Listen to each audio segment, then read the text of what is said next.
उन सबों के प्रति श्रद्धांजलि व्यक्त करता हूँ। और साथ ही साथ इसमें एक जो बचे हुए हैं उन्हें मैं ईश्वर से प्रार्थना करता हूँ कि वो उन्हें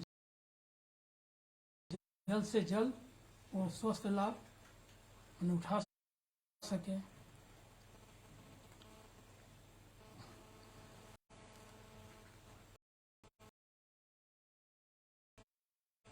आज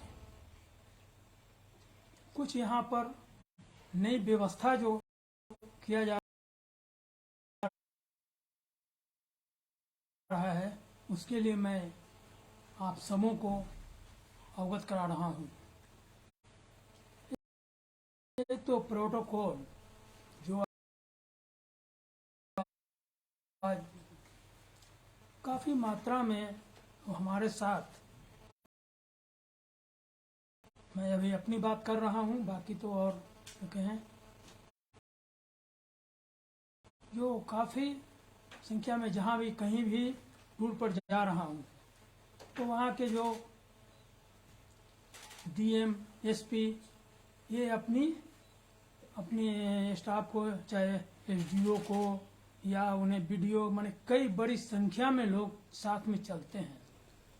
तो मैं यह एक व्यवस्था किया हूँ कि इसको मैं रोक रहा हूँ, क्योंकि आज इसकी मैं महसूस करता हूँ इसकी आवश्यकता हमें नहीं है। हाँ, यह जरूरी है कि जहाँ पर सुरक्षा के दृष्टिकोण से यह आवश्यक है वहाँ निश्चित रूप से वहाँ पर उसकी व्यवस्था रहनी चाहिए।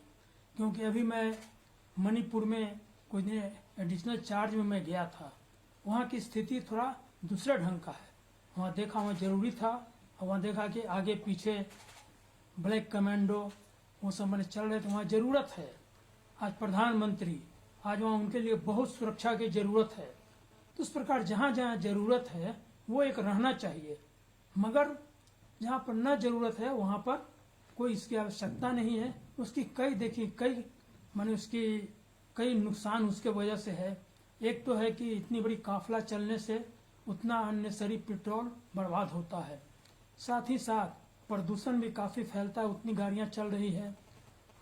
तीसरा है कि वे लोग यदि साथ में मैंने चले आते हैं, घंटों उनका समय बर्बाद होता है। अपने कार्यालय में रह करके वो लोग काम कर सकते थे, कई काम वो कर सकते थे, तो फिर वो एक बाधा हो जाता है। साथ ही साथ आम जनता जो उनका सारा आवागमन बाधित हो जाता है कि गवर्नर साहब की गाड़ी जा रही है और बाधित हो जाता है, यह एक बड़ा उनको कष्ट होता है। क्योंकि मैं खुद महसूस किया हूँ, जब मैं पटना में जब देखता था कि भाई गाड़ी है, भाई मुख्यमंत्री काफिला जा रहा है, गवर्नर साहब काफिला जा रहा है, अब बहुत पहले से रास्ता जाम और आवश्यक हमें जाना है, तो खुद मैं महसूस करता था अंदर से काफ़ी हमें भी गुस्सा आता था कि भाई ये होना है, नहीं होना चाहिए। इन सभी को ध्यान में रखते हुए यह कदम उठाया गया है। और साथ ही साथ देखिए दो चीज़ है, एक तो आवश्यकता और एक दिखावा। तो आज ज़्यादा दिखावा लोगों को हो गया है। मैं जब एमएलसी बना था तो चूंकि वहाँ नियम है 2 स्कॉट दिया जाता है। एक हमारे साथ था कि स्टेन गन वगैरह ये सब लिए हुए, एक रिवाल्वर, मैंने उनको रुकवा दिया कि भाई हमें दिखावा स्टेन गन की आवश्यकता नहीं है। और दिखावा के लिए कि हाँ साहब एमएलसी हैं और इनके आगे पे चल रहा है स्टेन गन लिए हुए, तो बहुत सा चीज रहता है कि दिखावा के लिए भी लोग करते हैं। तो इसलिए आज उसकी आवश्यकता मैंने महसूस किया कि इसकी आवश्यकता नहीं। और खास करके यह सिक्किम तो अपने आप में एक शांति प्रदेश है, यहाँ काफ़ी शांति व्यवस्था है और लोग भी बड़े भोले भाले और बहुत शांति प्रिय लोग हैं। तो इन सभी बातों को ध्यान में रखते हुए मैंने यह निर्णय लिया कि इस चीज़ को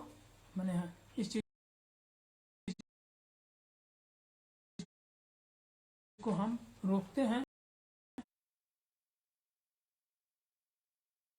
और इसकी आवश्यकता मैं महसूस नहीं करता हूँ, तो इसलिए यह कदम उठाया हूँ और यह रखा गया। मैं समझता हूँ कि यह एक अच्छा कदम है, क्योंकि जिस चीज़ की जब आवश्यकता नहीं है तो उसे एक अननेसरी मैंने मैंने इस तरह की कई प्रकार के बोझ डालना आज इसकी आवश्यकता नहीं, इसलिए इसको मैंने किया। इस पर कुछ आप पूछना चाहेंगे क्या?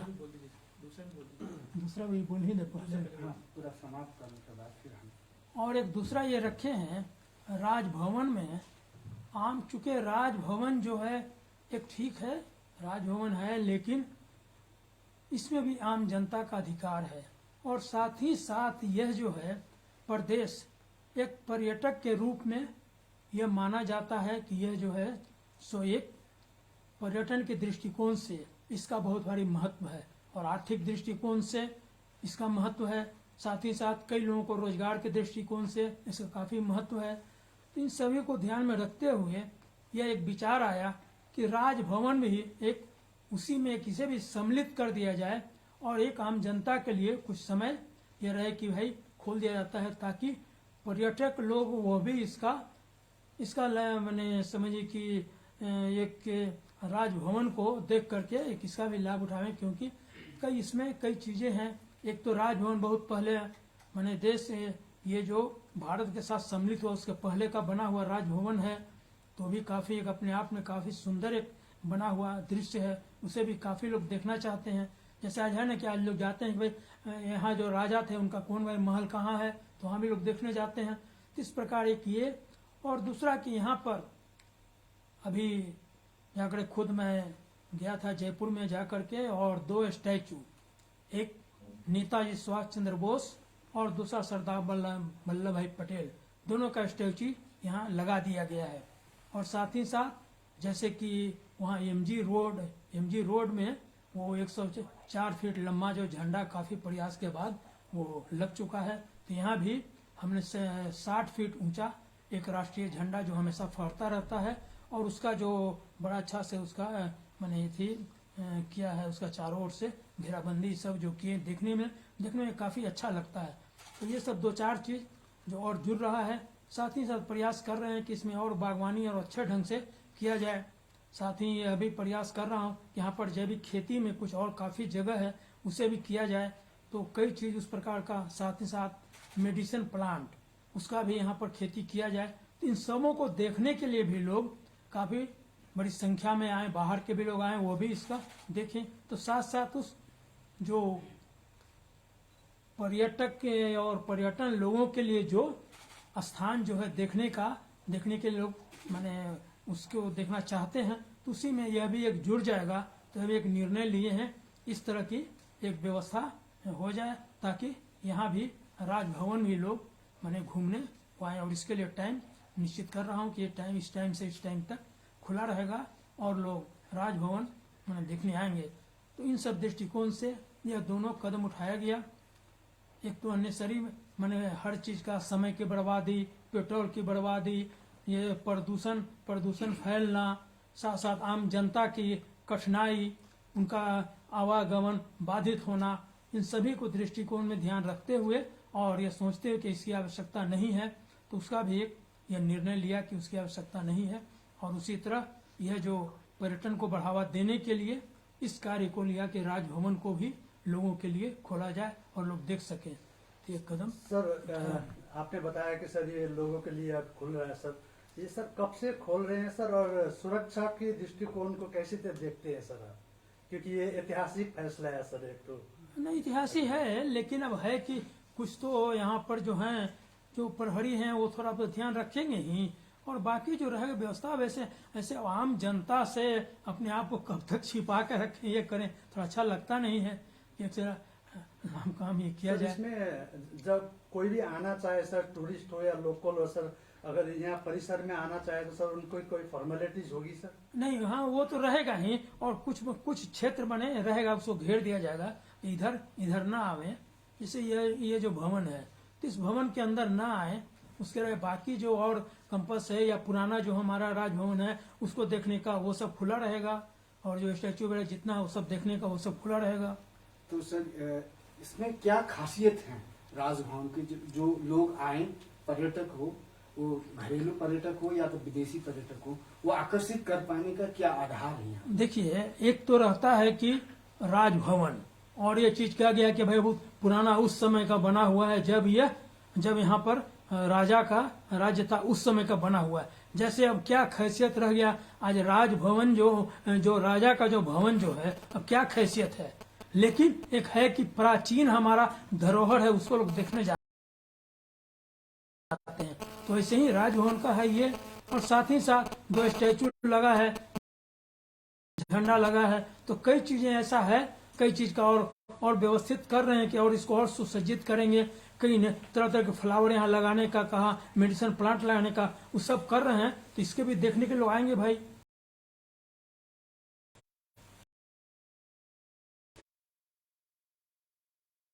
सर ये 2022 की कौन सी तारीख से खोल रहे हैं सर ये? नहीं, ये तो तय करे 13 से ना, 1 तारीख से। ये 1 जनवरी से। 1 जनवरी से। जी। इससे स्टेट एक्सचेकर में कितना मदद पहुंचेगा सर? पहले कितने खर्च हुआ करते थे, अब इससे कितना मदद पहुंचेगा स्टेट एक्सचेकर में? क्या चीज में?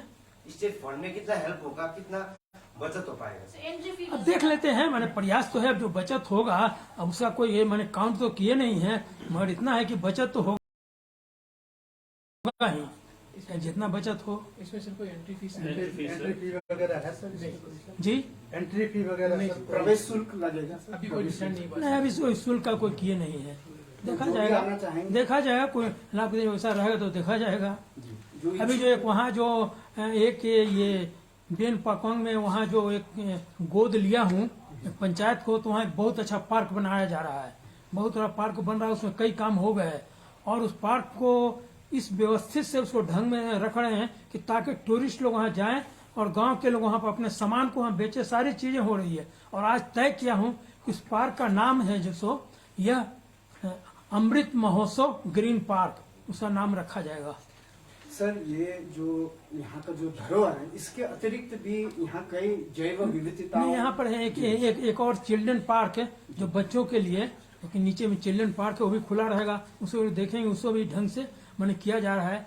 खास कर बनाए तो कि राजभवन के जो स्टाफ वगैरह सबके बच्चे लोग हैं, तो उसके लिए उसको और सुसज्जित किए हैं ताकि बच्चे लोग खेलने का सामान, तो वो भी मैंने किया गया है, बनाया गया है। सर बर्ड वॉचिंग के लिए भी यहाँ अच्छी जगह है जी। सर, बर्ड वॉचिंग के लिए हाँ। चिड़िया जो देखते हैं, और उसके अलावा तितलियां भी हैं और कई जैव विविधताओं के जो उद्भिद भी हैं, वनांचल है छोटी सी। है। तो इसमें आपने क्या सोच रखे हैं कि अब देखते हैं, उसके लिए हर चीज का तो उसकी व्यवस्था करना पड़ेगा ना। जैसे अब वर्ड बने उसको चिड़िया के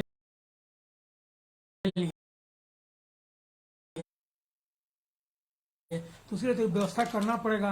उसके लिए कर करके बाहर से लाकर रखने का, उसका घेराबंदी करने का, ये सब किया जाएगा। तो कई लोग उसको भी थोड़ा लाइक नहीं करते हैं, तो चिड़िया को उसको घेराबंदी या घेरा में रख रहे हैं, तो कुछ लोग उसका ही विरोध करते हैं। तो देखा जाएगा राजभवन में अब जितना जो बन पाएगा कि क्या क्या है किया जाए, उतना इसी के अनुसार से करेंगे। हर चीज तो नहीं बन पाएगा। सर इसमें घूमने की समय सीमा क्या होगी सर? उसका रख रहे हैं, उसका टाइम रख रहे हैं। मैंने एक तो शाम में 1 घंटा के लिए, 2 घंटा के लिए, 10 से 12, 10 से 12, तो इस समय दिन में, और शाम में कितने बजे रखते हैं? 2 उसका? से 4। 2 से 4। सर 10 से ये 12, 2 से 4। एक आपने जो ऐतिहासिक नीति निर्णय किए हैं, जी। ये सुरक्षा की आवश्यकता और सुरक्षा के नाम पे जो तामझाम है, हाँ एक जो वीआईपी कल्चर है, जी। तो इसमें आपने एक बड़ी प्रहार की है। तो आपको ये सोच का आपके अंदर कैसे सृजन हुआ, और इसको व्यवहार में जब उतार रहे हैं तो क्या लगे, क्या आवश्यकता है कि भारत को? सोच तो हमारा उसी समय से, जबकि कहा न कि मैं पटना में भी, मैं शहर रूप में जब अब जा रहे हैं, गाड़ी से जा रहे हैं, अब ने जल्दी वहां पहुंचना है। अब देख रहे हैं कि भाई रास्ता जाम है क्या भाई, तो इधर से मुख्यमंत्री जी जाने वाले हैं, तो आधा घंटा पहले से बंद, गवर्नर आधा घंटा पहले से बंद। ये ठीक है, उनकी सुरक्षा वो जरूरी है, मगर कहा ना कि जहां पर जिसकी जितनी आवश्यकता है उतना ही हो। अननेसरी जो मैंने जो हो रहा है तो उसे बंद होना चाहिए। तो इस बात को हमें आया, बाकी फिर और लोग अपना सोचेंगे। और हमने अपना महसूस किया उन सभी चीजों को देख करके अब अच्छा लगता नहीं है। हम देखते हैं कि हमारी गाड़ी आ रही है और वहां पर साहब बड़ी लंबी यहाँ से वहां तक लाइन लगी हुई है, जाम पड़ा हुआ है, तो कितना उन लोगों को कष्ट होता है। तो तो ये इसी से मैंने अंदाज लगा सकते हैं। तो कष्ट होता है तो